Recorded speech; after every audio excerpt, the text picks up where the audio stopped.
Hello everyone. For today's video I'm going to be covering some important info, tips, strategies, whatever you really want to call it, but for combat. Everything I'm going to go over will fit into at least one of these categories, and some of it will probably seem pretty obvious to some of you playing the game, especially the more experienced players, but hopefully other parts will at least be somewhat useful to everyone. I have 6 things to cover today that I think are very useful, especially when you're using all of them together. I think it will really boost your odds over the course of an entire mission, not just a single fight, and then, of course, to a greater extent of this, your entire campaign. Tip number 1, XP management. Keeping a roster of heroes at the appropriate levels is very important for ensuring that you can keep doing missions with your team being as close to peak performance as possible. If one of your A team gets injured and needs to sit out the next mission or two, and all of your replacements are 3-4 levels lower, the missions will be noticeably harder, and you run a greater risk of getting more heroes injured, and that just perpetuates the cycle, and you enter into a death spiral. So how do you properly manage your XP? Well, the amount of XP a hero gains per mission is dependent on a few things. The number of encounters you clear. This means optional fights and side quests. The more of these things you do during a mission means the larger the XP reward at the end of the mission will be. The actual enemy count doesn't actually matter to this. Most importantly, however, is the hero level relative to the mission level. If a hero is 1 level above the mission level, they will earn 50% of the normal XP. And 2 levels above, they will get nothing. Heroes below the mission level, such as Sir Yvain in this case, will earn bonus XP that will scale higher the lower level the hero is. If you're in a good spot to do a mission where you think you may not need to bring your entire A team, consider subbing one of them out and putting in one of your lower level heroes, bring them along and carry them. If they're low enough level, they can even get more XP from going on this mission than putting them in the training grounds and doing the joust mechanic that just grants that singular level up. If they're really low enough, they can even get 2 levels, but even if they don't reach 2, they can maybe get a level and a half, a level and a third. It's still more level than just doing the joust. Tip number 2, we're looking at formations. This order you're looking at here, before you enter a mission, does actually matter. The slots you assign the heroes to, like so, will determine where they stand in the different formations that you can pick from in the actual mission. To better explain this and demonstrate it, let's go ahead and jump to the mission and you'll see what I'm talking about. Now that we're in the mission, you can see here that I'm using the square formation. You can select which one you want to use over here on the side.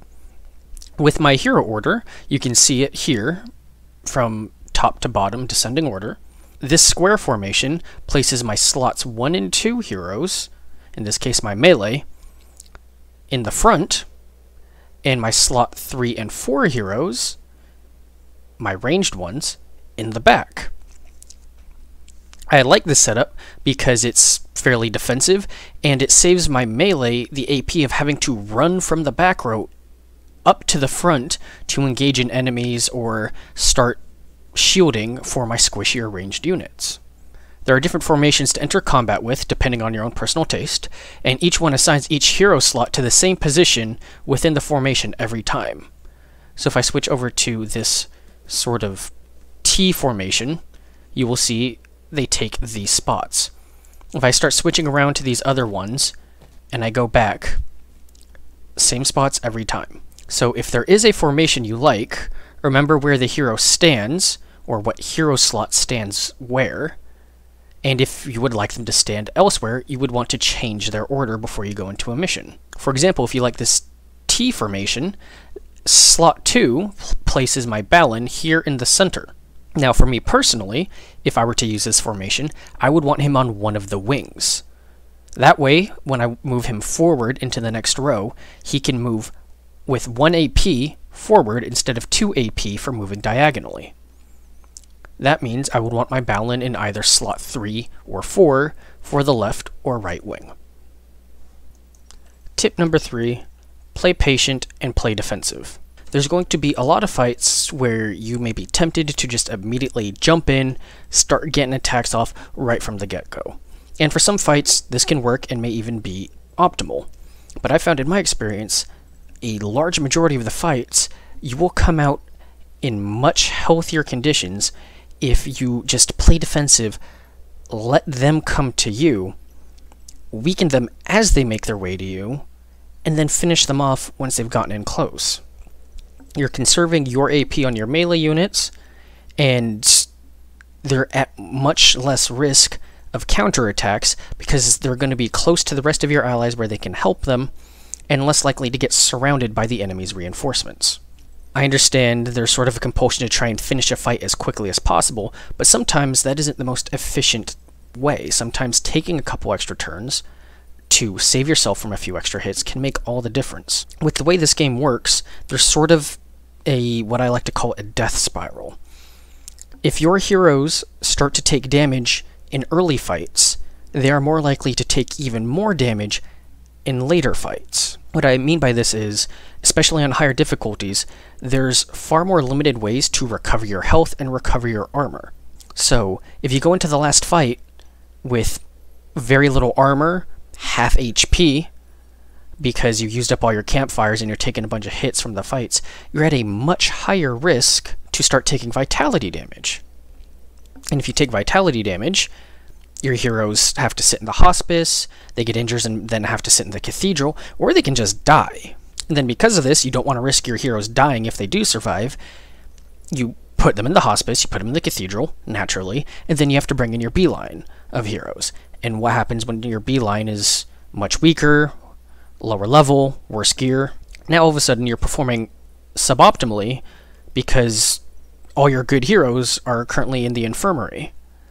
And then because you're playing suboptimally, your heroes get injured, lose vitality again.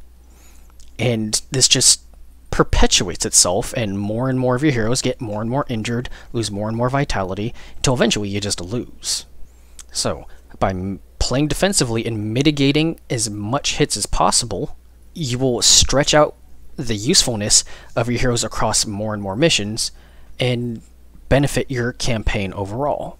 So what you're going to see from me here is I'm going to be using my ranged heroes to weaken the enemy melee as much as possible, as they are all melee in this case.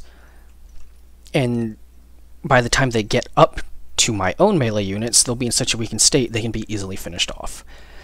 I don't want to stretch this out longer than I have to, giving a play-by-play for every round, so I'll just show you what I'm talking about.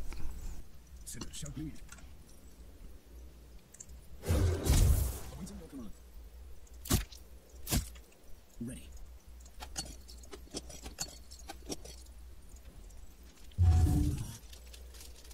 Ready. What? Ready to fight. What are we waiting for? Time to feed the ravens.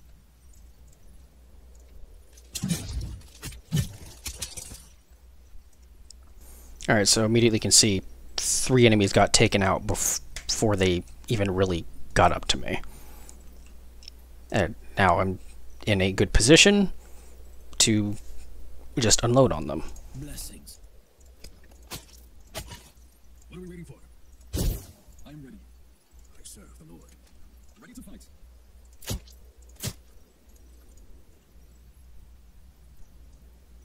Concise. Make up your mind.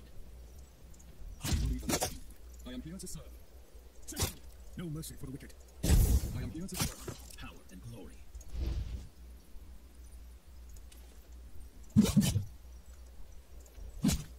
I serve the Lord. And now we come out of that fight going against 3 bruiser-type enemies and a few spearmen, with only 3 armor damage on Mordred, 4 HP, and we lost about 10 HP on Balin, but then our backline are completely untouched. Tip number 4. Use your terrain to your advantage. There's a lot of fights where you end up in these very specific type of battle maps. A lot of the time in those sort of catacomb maps, really. There's not much you can do when it's an open map, but something like this, you can see that the enemies are all coming from one direction. They're going to be funneling in. So if you have a team capable of manipulating this to your advantage, do so. This does sort of play on that last tip that I went over about playing defensively. We can see where they're coming from. We can much more easily predict where they're going to go, and we can set up our own counterattacks, overwatches, things like that, laying traps, whatever you're using, and make it much more efficient. So in this case, we can see he has a direct line straight here, but is going to have to go either here or here.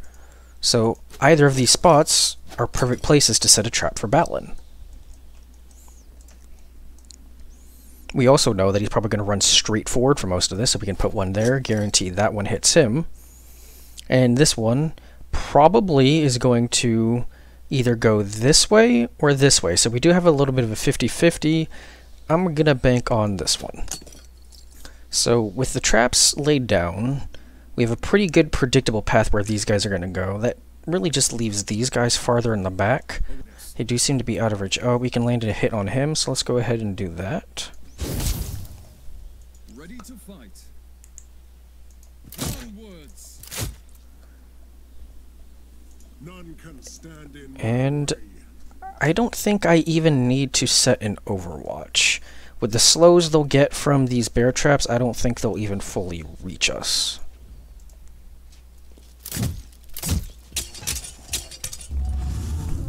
See? Just like we predicted, he had to go either left or right, and we ended up having him trigger 3 traps, so he's all the way down to 10 health. So as simple as this, boom, down. Now they have left is this 1 Lost Knight and 2 crossbowmen, which are much easier to take care of. awaiting your command. Ready. Now for this last enemy, we know he has to funnel through this area here. So that's where we're going to lay our traps down. Hit one already. Awaiting your command. What are we waiting for? Power and glory. He can't actually reach our Mordred because these two are blocking the way, so there's no point in setting traps here. We know he has to go around this way, so we're going to load up this direction with traps.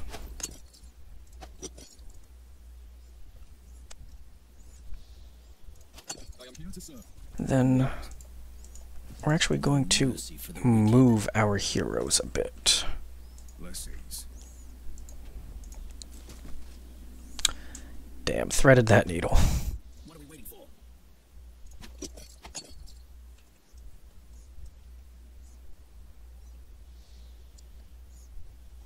Make up your mind. Can't knock him back into that trap, though. Awaiting your command. Then I think with our Lord is my witness. For my marksman here, we can actually finish him off. ready to fight. Easy peasy. Tip number 5 is positioning.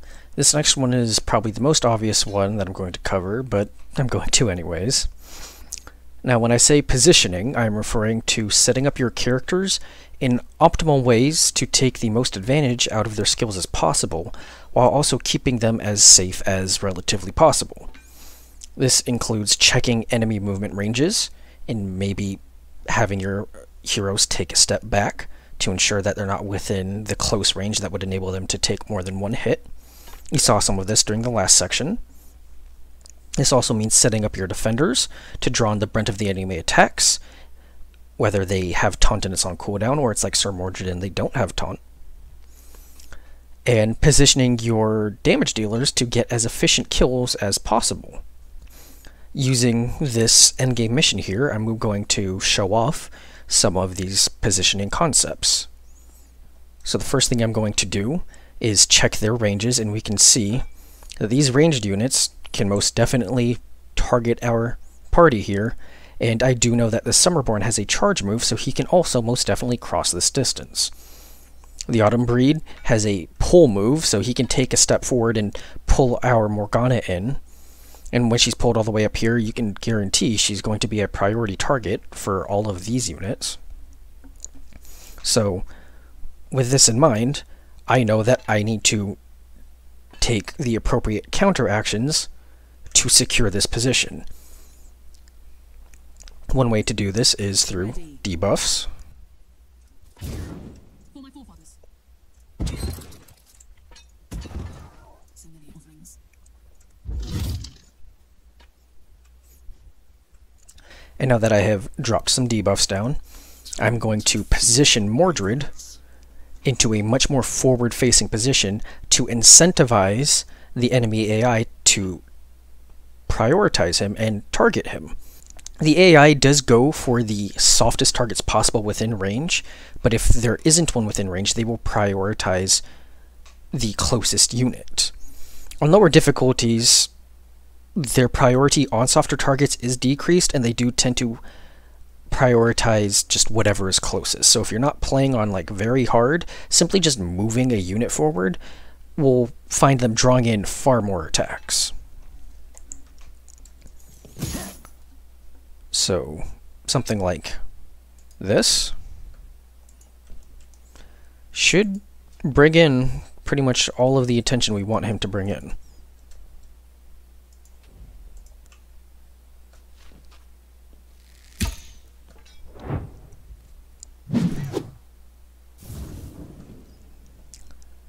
Excellent. So we saw the archer, huge range, could have dropped a stun on it to stop that. Did get one attack, but it was against Morgoth. We did prepare for that. That's why we put ice plates up, because we know due to her current position, she was still somewhat susceptible. And this Winter Braid here managed to get it off one axe throw. As for this other group, just like we predicted, they just ran after Mordred. Now he essentially has this group of enemies pretty locked down. We can use our other three, take our time, deal with them, maybe, you know, lock down these archers a bit more, like so. So now, to test this theory, we are going to just What is your command? move our heroes over a wee bit.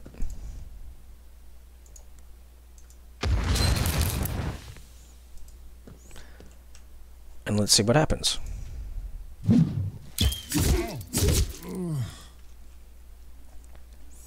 See? These units definitely had the range to start pressuring our softer units, but because they're in such close proximity to Mordred, our defender, that's who they're going to go after. I've reloaded the fight, and I've kind of redone my debuffs a bit different to manipulate this sort of outcome. I've done this fight enough where I know how they will kind of react based on who gets debuffed with what. And this helps set up an example of what I call offensive positioning. Offensively, as you're about to see, means moving your DPS heroes into spots where they can get better multi-hits off of one attack, or potentially free attacks in the case of a champion. Even if this means maybe spending an extra AP on movement, or even taking an opportunity attack. So you can see here, our Morgana has been kind of pulled in here, so she will take an opportunity attack from these units. Thankfully, we have this move with ice spikes. So now, there's only one. And now we move in our Black Knight. Now, offensive positioning, it would normally be cheaper to just move here and get the swing. However, we are going to move further. This is going to be 5 AP as opposed to 3, so it's 2 more. But now, with a little bit of help, for the cost of 1 attack instead of 2, we get 2 attacks in. This attack would have cost 4 AP, but instead, since we moved the 2 extra AP, we actually saved 2 AP overall by positioning properly. And then we do the same thing. We can just attack here for 4, But then when we want to go after him, we're going to have to move. So instead, we move the 1 here. We attack him. What is your command? What are we waiting for? And we get 2 kills for the price of 1. It cost us 1 AP, but saved us 4, therefore saving us 3 total. We took an opportunity attack for moving, but we had the armor to handle it, and we saved almost a full attack's worth of AP by making that move. Now I've reloaded this fight one last time to give you this last scenario. Positioning doesn't just mean your own heroes. This can also mean repositioning your enemies. There are many heroes with moves that cause knockback. Using these moves creatively to force enemies into tighter groups can enable your AoEs to get 1 extra target than before. And hitting this 1 extra target with your AoE may make the difference between being able to kill that target on the follow-up attack because now they've been softened by that extra move. So in this team, Mordred has knockback with shield charge. So what we're actually going to do is eat these opportunity attacks, get to this range, shield charge, knock him into range now so he's tightly bunched with this other group. Fire and steel. So now we can move up our Black Knight, who can just do a leaping attack and now hit all 4 of them, whereas before it would have been 3. We reposition him, take that 1 hit, so now he can cleave, and he gets a triple kill.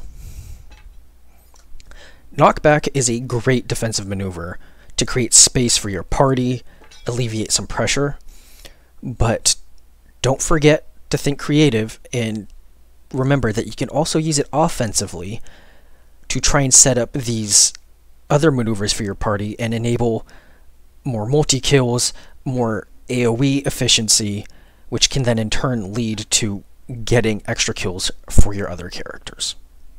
Tip number 6, status effects. Finally at the final tip, and this is a bit vague. There are a lot of status effects in the game with lots of varying debuffs or damage percentages.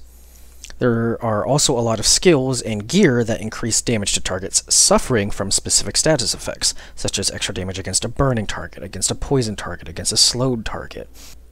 There is no in-game function currently to check your hero's character sheets mid-mission or mid-fight, yet hopefully. So for now, you're just going to have to kind of remember what your heroes have access to, whether it be a certain skill or a piece of gear.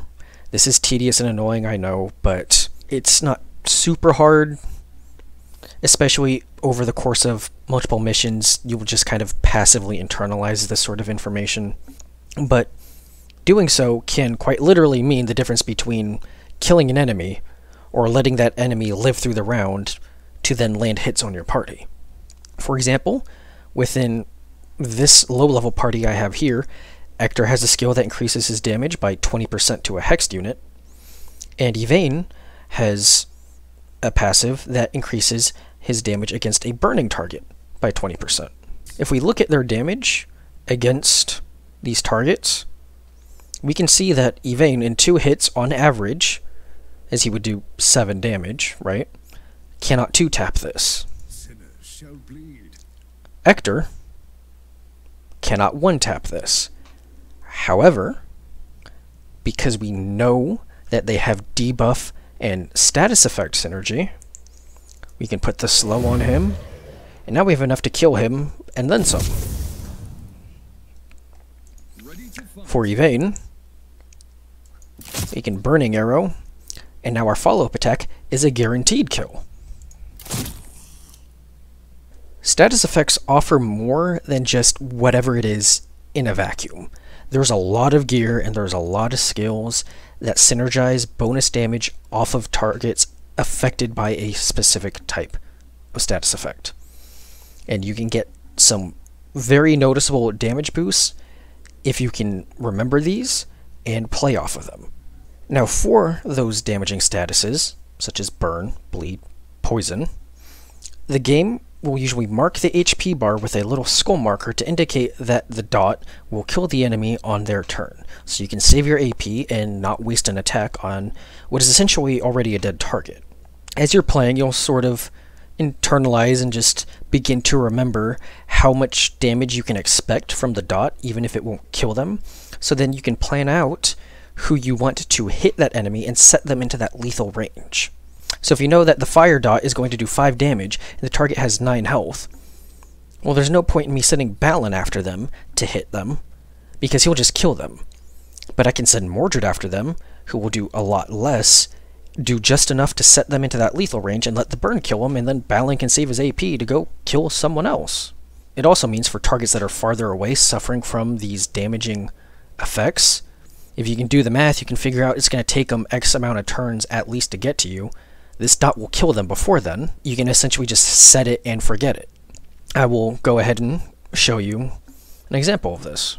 So we're going to use Burning Arrow, place burn on him, and then we don't need to finish him off. We'll just redirect Yvain's arrow over this way. Have Ector kill the one closest to us, and then we'll just wait. And there we saw, the burn killed him. You may have noticed, did not have the skull marker. I can't figure out what it is that causes it. 90% of the time they will have the skull marker. There's that other 10% of the time it doesn't show up, and I wish I could explain why, but I just don't know. That's why also kind of ballpark remembering how much damage your dots are going to do is pretty useful. So that covers it on my end. 6 tips, tricks, strategies, whatever you want to call them, that I use when going through my playthroughs on hard or very hard. Some of these may seem small, but over the course of your entire campaign it can really add up to some serious amounts of saved health or extra damage. If I had to pick which one of these I would say is the most important takeaway, it would be the defensive and patience strategies. You just don't need to go running into combat on your first turn in a majority of the fights. Some missions this can actually help, but generally speaking, I have found it is much safer and you get better results playing defensively. Conserve your AP on that first or maybe even second turn. Let the enemies come to you, waste their AP, do half your job for you, and then explode on them with your counterplay. I hope this video was helpful and informative. If you have any other aspects of the game you want me to cover and give my own advice or insights on, just let me know in the comments. I will be happy to read through them, and if I think a topic has enough depth for a video, I'll definitely make it. I'm here to try and cover as much stuff as possible that's helpful to the player base. If it maybe doesn't have enough things to it that I think warrants an entire video, I'll just respond to you in the comment section. Thanks for watching.